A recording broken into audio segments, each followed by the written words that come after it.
So we're in the studio with Susy today. She's releasing her new album, Nobody Somebody, which is out on the 30th of May, isn't it? Yeah. Yeah, very exciting. Where'd you get the name from? It's actually from the first song off the album, called Murder Bolero, and it's about a psychotic, it's totally fictional, about a psychotic lover lady who kills her lovers if they leave her. So she's saying in that lyric, if you're with someone else, I'd just prefer you to be nobody somebody than someone else's, if that makes any sense. No, that's really interesting. Yeah. And I've had a listen to a few of your songs, which, as I said, I adore. Oh, thank you. And I've noticed you touch on a lot of different genres there. Yes. Yeah. What would you say your inspirations are? Oh, there's too many. But yeah, I'm definitely a little hoppy genre hopper. I think because I've come from a big music background of lots of different stuff. So starting out with classical music and then jazz and Latin and then like folk and then sort of popular, like old school popular sort of music. So yeah, it's just a bit of everything from those influences. Yeah, keeping it eclectic, that's cool. Yeah. Yeah. I noticed that with your new album, you're going for a more of a heavier, sort of grittier sort of sound though, yeah. What inspired you to make that sort of change? Well, that's more the producer, Shane O'Mara. He had a big influence on that because he's like, you got such a girly kind of buoyant, in a nice way, but a girly, high kind of voice, and he really wanted to balance that out with some sort of deeper, grittier, heavier sounds. So yeah, so that's thanks to him. So I'm really happy with that, and it's really fun working with him. So yeah, excellent. Yes, it's a good mix, and it is difficult to do an album compared to an EP. So kudos for that. Oh, thanks. So what's your next plan? I know that you'll be touring the East Coast after you release that. Yeah. But what else would you like to do with your album? Well, we're going to Europe. Just two of us are going to Europe after that in sort of mid-year for summer. So, yeah, we're going to go over and play a few shows in Berlin and hopefully other places as well. So, onwards and upwards. Yeah. So you're classically trained, as you said. Yeah. Yeah. What made you go into this genre of music? I don't know. Maybe classical music's a little bit competitive. Maybe it wasn't quite right for me. That it's quite like athletic and yeah. So I don't know. Maybe I wanted to do more creative things. I think that's the thing with writing your own music. There's sort of no right or wrong.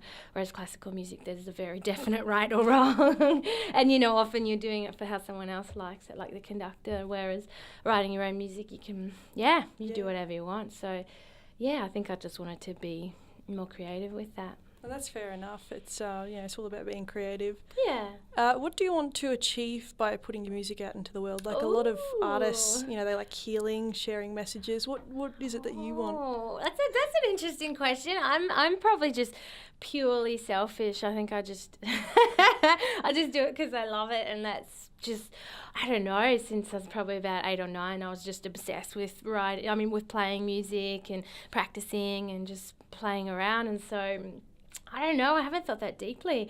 I mean, yeah, sure, I'd love to share like happiness and whatever. Hopefully people like it. But yeah, I think I just do it because I have to.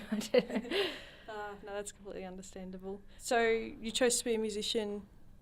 Any particular reason, or just it was what you knew you had to do? Yeah, I think that was just always, I started playing saxophone in about grade 5, and I was just like, when you just find your thing, I was like, yeah, this is it. I was just really always obsessed with it, and like my mum's always like, I never had to tell her to practice, I just loved it, and I was obsessed, and I've moved through different instruments, but just always, just been really driven to just to play, and I love performing, and yeah. But singing would be your favourite out of all of them? Yeah, that sort of progressed, so I did flute at uni, classical flute, and then some, jazz and stuff, jazz flute, God help me. There's lots of jokes there. And then onto singing and songwriting. So I came to singing a bit later, but yeah, that's probably, singing and sort of composing is my definite current love.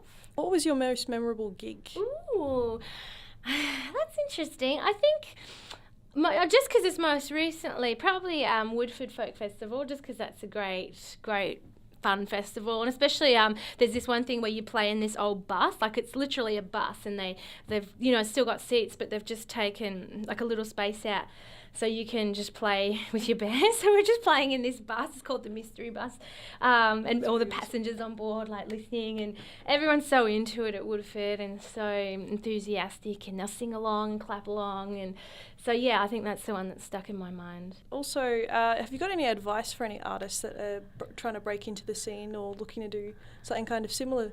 Yeah, right.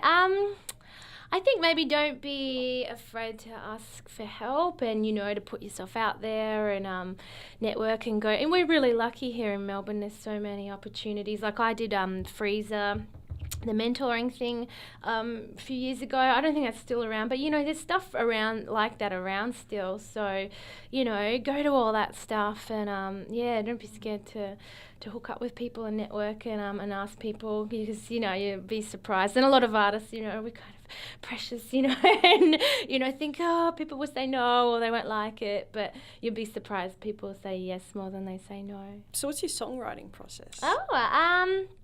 Probably more inspired by melody and harmony and sort of tinkering around. But often I'll just get like one line of like a lyric and a melody together, like if I'm like walking or riding my bike or just, playing around. And then I'm like, right, what does that mean? And then I have to sort of try and figure out what that song's about and then sort of take it from there. So it's kind of a mystery to me. So a lot of time I find with artists is they have a favourite song and it's usually different to what's the hit. Yeah. Do you find that with you as well? Sure. I think, because there's ones that's different to play. Like there's some that are really fun to play. But there's some that you listen to and you much prefer that. And mine's actually the last song on our album, which we haven't played that much. It's called Almost Love You, and it's about almost loving someone too much. That's actually sort of my favourite to listen to and to play at the moment. It probably will change, but that's it.